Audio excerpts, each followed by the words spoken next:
करते। अरे तो बहन जी हमारे समाज में पैदा हुई होती, बस हमारे समाज में साक्य सैनिक कुशवाहा हमारे समाज में पैदा होती, मैं पूरे जीवन उनकी आरती उतारता, उनके पैर के चरणों की रख अपने घर में रखता।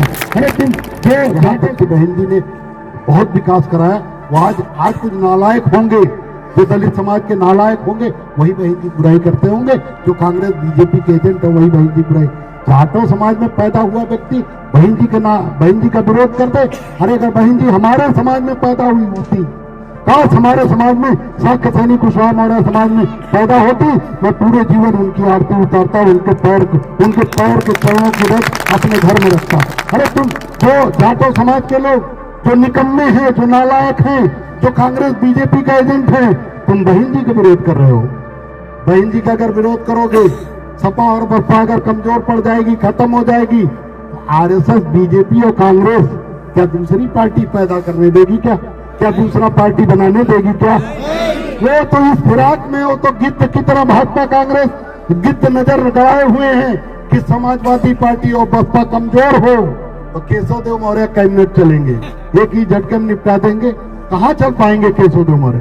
अभी न पैसा है, न संसाधन है, न ताकत है, और न इतना समाज साथ देता है। कहाँ पार्टी खड़ी कर? जब वो बसपा और सपा को निपटा देंगे, हम क्या उखाड़ लेंगे? कुछ कर लेंगे महान दल वाले? क्या हम इतना कर सकते हैं? हम केवल इतना कर सकते हैं कि हम सपा और बसपा की मदद करके भाजपा और कांग्रेस को सत्ता से दूर रख सकते हैं। और भाजपा और कांग्रेस हमारी दुश्मनी क्यों है?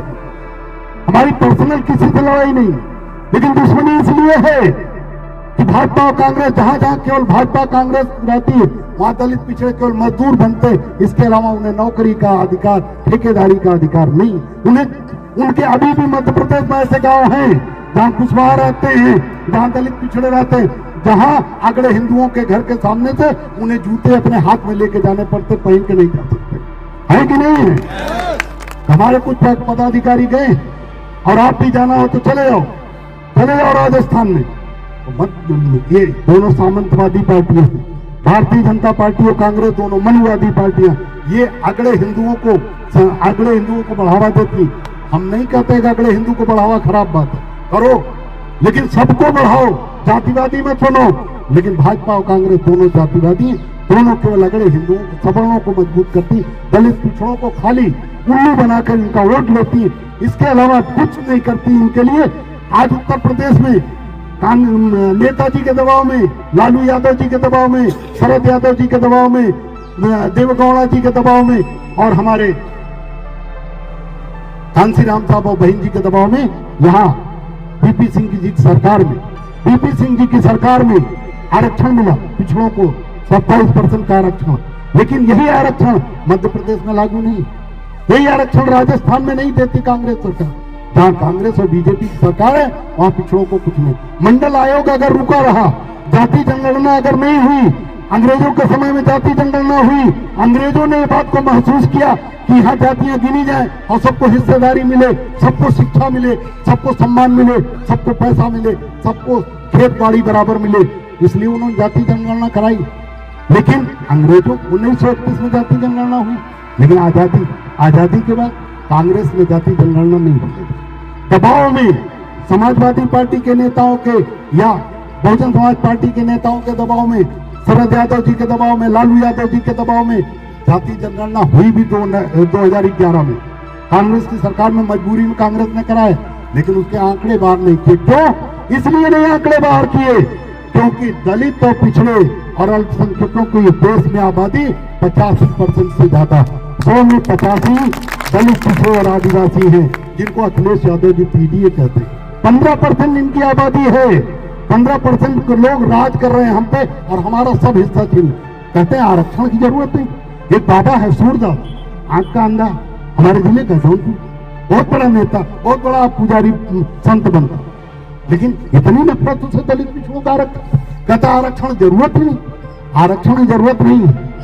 तुम हमें वेद के हिसाब से, वेद में जो हिंदू वाला अधिकार है वो हमें अधिकार दे दो। वेद में हिंदू वाला अधिकार है कि हिंदू धर्म में 4 वर्ण होंगे, ब्राह्मण, क्षत्रिय, वैश्य, शूद्र, और सभी कर्म पर आधारित होंगे।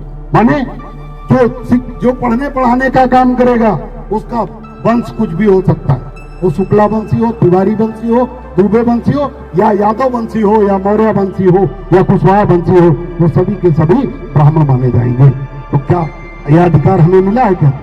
हमें यह अधिकार भी नहीं। हम नकली हिंदू धर्म को ढो रहे हैं, हम असली हिंदू धर्म भी नहीं पा रहे हैं, और हमें आरक्षण भी नहीं चाहिए, आरक्षण भी नहीं मिलना चाहिए। नौकरी तुम ले लोगे, ठेकेदारी तुम ले लोगे, तुम मुट्ठी भर लोग टीवी में देखो, एक इंडिया न्यूज, इंडिया टीवी पे या किसी चैनल पे एक महिला, एक लड़की है नौजवान, वो सा को फा बोलती, न्यूज पढ़ती है, तो अगर उसे सा बोलना हो, अगर उसे समोसा बोलना हो तो फमोसा बोलती, और वो भी टीवी चैनल में 1.5 लाख रुपया महीना की नौकरी करे, 2 लाख रुपया महीने की नौकरी करे। जिसे हिंदी नहीं बोलना आता, सा को जो फा बोल रही है, क्यों है?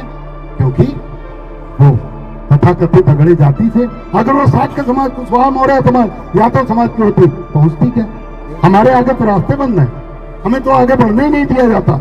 हमें अभी देखो टीवी चैनलों जिनके छोटे छोटे कार्यक्रम होते हैं, 3 दिन पहले तैयारी दिखाई जाती है। जो भाजपा कांग्रेस के एजेंट है, छोटी पार्टियां जो एजेंट, उनके भी तैयारी दिखाई जाती, जाके लाइव चैनल चलता। हमारा तो कोई नहीं दिखाता, क्यों? क्या हमारी संख्या कमी? अभी शेखुपुर में हजारों की संख्या में लोग जुटे थे, क्योंकि विधानसभा स्तर कार्यक्रम था। यहां भी जितने लोग 300 लोग जुटे, ये कम नहीं है। पदाधिकारी कोई बताओ, किसी गांव में तैयारी कराई गई क्या?